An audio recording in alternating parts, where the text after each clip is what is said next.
नमस्कार, आप देख रहे हैं 4 PM बिहार और मैं हूं अभिषेक मिश्रा। इसमें कहीं कोई शक की गुंजाइश नहीं है कि बिहार के मुख्यमंत्री नीतीश कुमार ने भारतीय जनता पार्टी के खिलाफ एक बड़ी गोलबंदी में कामयाबी हासिल की है। बीजेपी के खिलाफ एक बड़ी गोलबंदी के सूत्रधार नीतीश कुमार हैं। कहीं कोई शक की गुंजाइश नहीं है, कहीं कोई ये कहने में कहीं कोई गुरेज नहीं है कि बिहार में बीजेपी के खिलाफ बिहार से एक बड़ा अभियान शुरू हुआ, विपक्षी गोलबंदी का अभियान। और बिहार के मुख्यमंत्री नीतीश कुमार ने इसकी शुरुआत की। वो देश के अलग अलग राज्यों के मुख्यमंत्रियों से मिले, विपक्ष के बड़े बड़े नेताओं से मिले, दिल्ली सहित कई दूसरे राज्यों में भी गए और फिर इंडिया गठबंधन ने आकार लिया।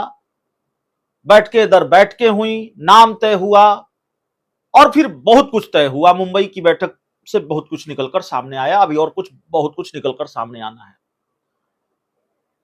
लेकिन दूसरी तरफ नीतीश कुमार के लिए अपने कुनबे को सहेजे रखना भी बड़ी चुनौती है। दूसरी तरफ नीतीश कुमार के लिए अपने कुनबे को, अपनी पार्टी को बचाए रखने की भी बड़ी चुनौती है।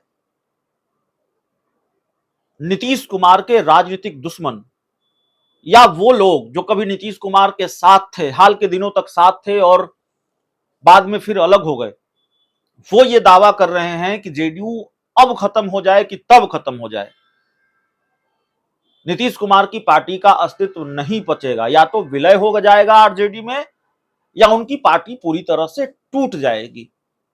अब ये होगा या नहीं होगा, उपेंद्र कुशवाहा, चिराग पासवान, तमाम तरह के लोग ये दावा करते रहे और बीजेपी के नेता तो लगातार दावे कर रहे हैं। नीतीश कुमार का कुनबा इतनी आसानी से बिखर जाएगा, पार्टी इतनी आसानी से टूट जाएगी, यह भी अपने आप में बड़ा सवाल है। लेकिन चुनौतियां तो हैं नीतीश कुमार के सामने। पार्टी टूटेगी, नहीं टूटेगी, विलय होगा, नहीं होगा, पार्टी का अस्तित्व खत्म होगा, नहीं खत्म होगा, वो ठीक है, अभी वैसी स्थिति परिस्थिति नहीं है। लेकिन नीतीश कुमार के कुनबे में सब कुछ ठीक नहीं है। नीतीश कुमार के कुनबे में सेंधमारी हो रही है। नीतीश कुमार के कुनबे में सेंधमारी भी हो रही है। नीतीश कुमार को झटके पर झटके भी लग रहे हैं। हालांकि झटका शब्द का इस्तेमाल उस वक्त ठीक नहीं होता जब चुनावी मौसम हो, चुनाव को लेकर गहमा-गहमी हो और पार्टी के नेता अगर पार्टी छोड़कर दूसरी पार्टी में चले जाएं, दल बदल का सिलसिला जारी हो, तो झटका उसको नहीं कर सकते। ये राजनीति की रवायत है। जब चुनाव आता है तो दल बदल शुरू हो जाता है, दल बदल का खेल। तो ये खेल शुरू हो गया है। अभी लोकसभा चुनाव में थोड़ा वक्त है, लेकिन जाहिर है दल बदल का खेल करने वालों के मन में या दल बदल करने वालों के मन में 2024 भी होगा और 2025 भी उनके जेहन में होगा। 2025 में बिहार में विधानसभा का चुनाव है और 2024 में बिहार की 40 लोकसभा सीटों पर चुनाव होंगे, जब पूरे देश में लोकसभा के चुनाव होंगे। तो दल बदल का सिलसिला शुरू हो गया है। ज्यादा बड़ा झटका नहीं, लेकिन थोड़ा झटका तो कह सकते हैं जब ये खबर आ रही हो कि बिहार के मुख्यमंत्री नीतीश कुमार की पार्टी के कई नेताओं ने एक साथ इस्तीफा दे दिया है।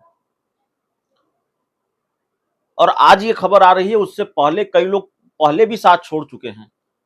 आरसीपी सिंह और उपेंद्र कुशवाहा की बात नहीं करेंगे, क्योंकि आरसीपी सिंह और उपेंद्र कुशवाहा को नीतीश कुमार ने ही किनारे लगाया और नीतीश कुमार ही चाहते थे कि भाई जितनी जल्दी चले हो जाए, वो कहते भी रहे। और आरसीपी सिंह और उपेंद्र कुशवाहा के सामने नीतीश कुमार ने कोई दूसरा रास्ता नहीं छोड़ा जेडीयू छोड़ने के अलावा। लेकिन रणवीर नंदन नीतीश कुमार के इतने करीबी थे, उन्होंने भी जेडीयू का साथ छोड़ दिया। वो भाजपा में शामिल हो गए। सुहेली मेहता किनारे लगा दी गई, वो बीजेपी में शामिल हो गई। हाल ही में जेडीयू के एक पूर्व विधायक ललन पासवान, वो भी जेडीयू में शामिल हो गए, माफ कीजिएगा बीजेपी में शामिल हो गए। तो कई लोग नीतीश कुमार का साथ छोड़ते रहे हैं और आज भी पार्टी के जेडीयू के कई नेताओं ने नीतीश कुमार का साथ छोड़ दिया है। जेडीयू छोड़ने वाले नेताओं में गोपालगंज के जेडीयू जिलाध्यक्ष गजेंद्र प्रताप सिंह, जिला के महासचिव अरविंद कुमार उर्फ मुन्ना कुशवाहा, जिला प्रवक्ता अभय पांडे, इन लोगों ने अपनी पार्टी से इस्तीफा दे दिया है, जेडीयू से इस्तीफा दे दिया है और कहा यह जा रहा है कि अपनी उपेक्षा से नाराज थे। लेकिन जब चुनाव आता है तो नेताओं को अपनी उपेक्षा खूब दिखने लगती है, नेताओं को अपनी उपेक्षा का दंश थोड़ा ज्यादा सालता है। इसलिए दल बदल का बहाना सबसे मुफीद बहाना होता है कि भाई हमारी उपेक्षा हो रही थी, हमने पार्टी छोड़ दी है। तो 3 लोगों ने पार्टी छोड़ दी है और तीनों अपनी पार्टी से इस्तीफा देकर बीजेपी का दामन, यानी जेडीयू छोड़कर बीजेपी का दामन थाम चुके हैं। और इससे पहले हमने आपको बताया चेनारी विधानसभा सीट से विधायक रहे ललन पासवान ने जेडीयू से इस्तीफा दे दिया था। जेडीयू के एमएलसी रहे पूर्व एमएलसी रणवीर नंदन ने पार्टी से इस्तीफा दे दिया था। और जेडीयू के जिलाध्यक्ष आदित्य शंकर शाही, जेडीयू प्रवक्ता मंजीत सिंह को पत्र लिखकर जेडीयू नेताओं ने अपना इस्तीफा सौंप दिया। यानी जिन 3 लोगों के बारे में हम बात कर रहे हैं, उन्होंने जेडीयू के प्रवक्ता मंजीत सिंह को अपना पत्र लिखा है और अपने इस्तीफे की जानकारी दी है। तो कई नेताओं ने जेडीयू से इस्तीफा दे दिया है, भाजपा में वो शामिल हो गए हैं। तो नीतीश कुमार के लिए इसलिए हमने कहा कि नीतीश कुमार के सामने चुनौती है अपनी पार्टी को बचाए रखने की, अपने कुनबे को बचाए रखने की। ये तो जिला स्तर के कार्यकर्ताओं ने, नेताओं ने इस्तीफा दिया।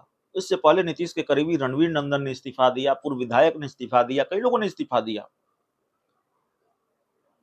बहुत उच्च स्तरीय कलह की बात करें, अगर उच्च स्तरीय झटके की बात करें तो ये कम बड़ा झटका नहीं है नीतीश कुमार के लिए कि पार्टी के राष्ट्रीय अध्यक्ष और पार्टी के एक दूसरे बड़े नेता जो पार्टी के कोटे से सरकार में मंत्री हैं, वो आपस में भिड़ जाते हैं।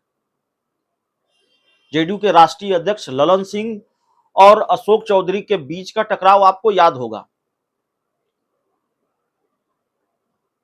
दोनों के बीच किस तरह की भिड़ंत हुई। एक और उदाहरण है, जेडीयू के विधायक हैं सुदर्शन और उन्होंने मोर्चा खोल दिया अशोक चौधरी के खिलाफ।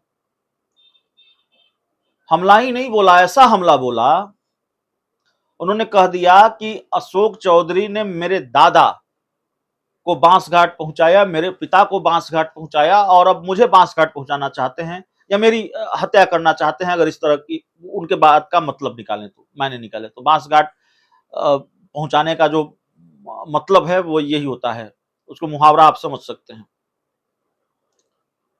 दरअसल जब वो अपने दादा के जिक्र कर रहे थे तो उनके दादा राजो सिंह बिहार की राजनीति के एक बड़े नाम थे और जो एक बहुचर्चित हत्याकांड है बिहार का। तो जेडीयू के विधायक अपनी पार्टी के बड़े नेता के खिलाफ मोर्चा खोल देते हैं, पार्टी के राष्ट्रीय अध्यक्ष और एक बड़े नेता आपस में भिड़ जाते हैं और फिर इस तरह की खबरें आना कि नीतीश कुमार की पार्टी को कई लोगों ने एक साथ छोड़ दिया है, इससे पहले भी कई लोग छोड़ते रहे।